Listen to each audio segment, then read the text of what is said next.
নওগাঁর রানীনগরে স্বতন্ত্র প্রার্থী সাবেক প্রতিমন্ত্রী আলমগীর কবিরের প্রচারণা। নওগাঁয় উৎসবমুখর পরিবেশে কাকডাকা ভোর থেকেই প্রচারণায় মাঠে বিভিন্ন আসনের প্রার্থীরা। অলিগলি, পাড়া মহল্লায় ও হাটবাজারে ছুটছেন প্রার্থীরা।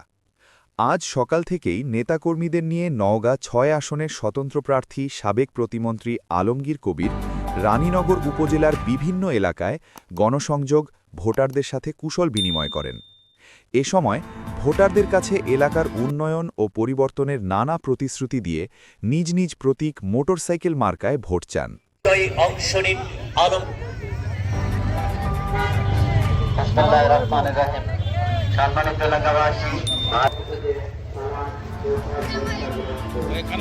ওটা তুলো।